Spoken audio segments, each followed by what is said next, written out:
planet is home to millions of species of plants, animals, and microbes.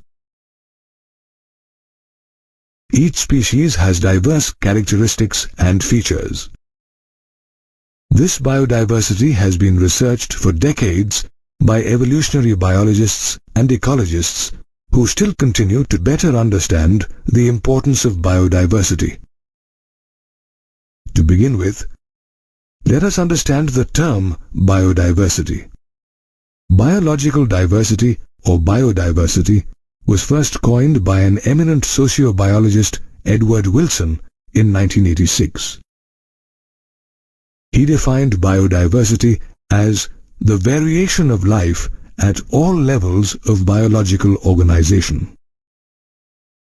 In other words, biodiversity is the variation of life forms found in a given ecosystem, biome, or on Earth.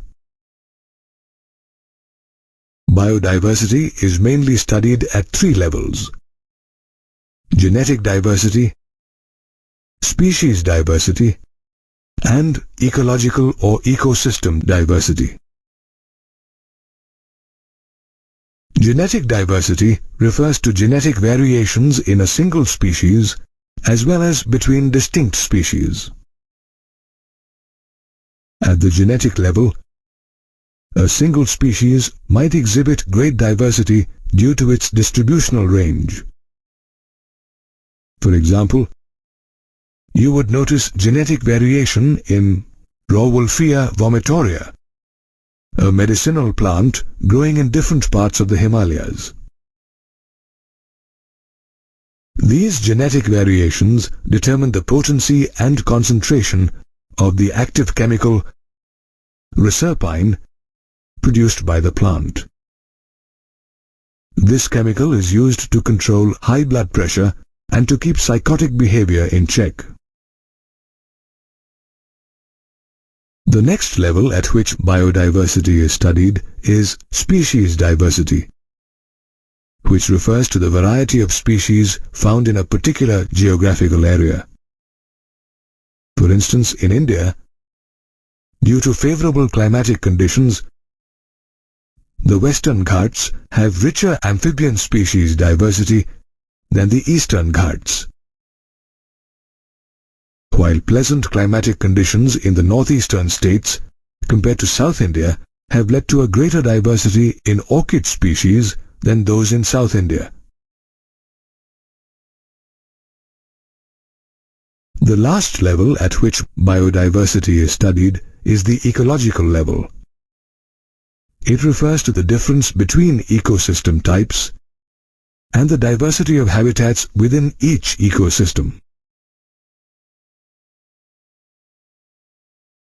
For example, India has a richer ecosystem diversity compared to Norway due to the presence of deserts, rainforests, mangroves, coral reefs, wetlands, estuaries, and alpine meadows.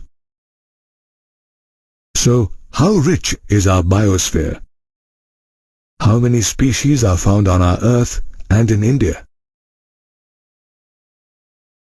According to the International Union for Conservation of Nature 2004, the total number of plant and animal species described on the Earth so far is a little more than 1.5 million. Some taxonomists believe the number could be much higher, ranging from 20 million to 50 million. But a more conservative and scientific estimate made by Robert May states that the global species diversity is about 7 million. With all these taxonomical studies and species inventories, the exact number of species that are yet to be discovered and described is still unknown, as to complete the inventory of the biological wealth of our country and our planet, we need many taxonomists and more time. Unfortunately, a large fraction of these species may be extinct or on the verge of extinction even before we discover them. Nature's biological library is on fire and we are running out of time to index the titles of all the books in it. However, the taxonomical studies are more or less complete in the temperate regions compared to the tropical regions. The reason is that tropical regions are so harmonious that they are inhabited by a large number of the world's species. It is believed that many new species of flora and fauna are yet to be explored in these regions.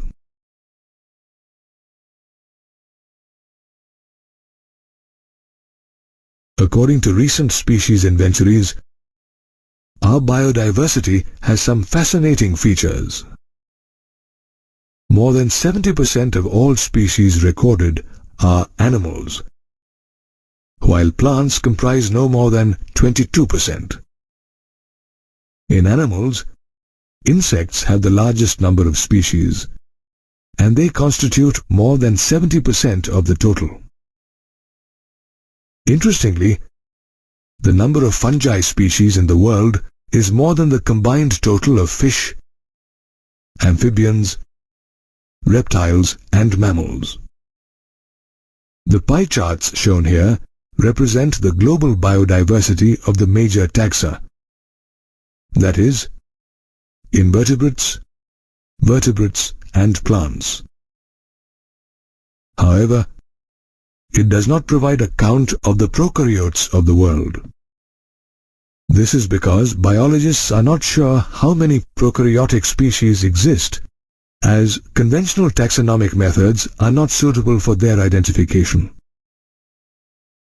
Moreover, many species cannot be cultured in laboratories.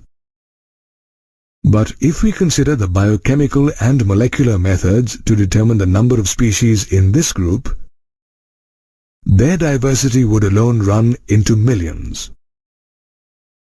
Biochemical and molecular methods include direct extraction of nucleic acid samples and magnifying and analyzing the sequences with the help of molecular markers. On Earth, the distribution of species diversity is uneven.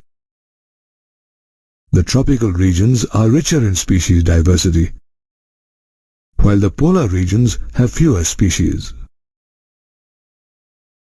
Considering the size of our country, which is 2.4% of the world's land area, it is a habitat to about 8.1% of the global species diversity. India alone is home to about 45,000 plants and more than 90,000 animal species. With such species richness, our country forms one of the 12 mega biodiversity countries of the world.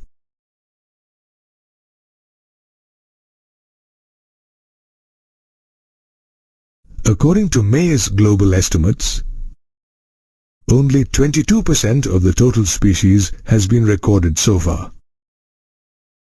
If we consider these estimates and apply this proportion to India's diversity, we are yet to discover and describe an astounding 1 lakh plus plant species and more than 3 lakh animal species. We need to preserve our rich biodiversity, as it has taken millions of years of evolution to accumulate this wealth, which helps sustain our lives and the lives of other species with whom we share our planet.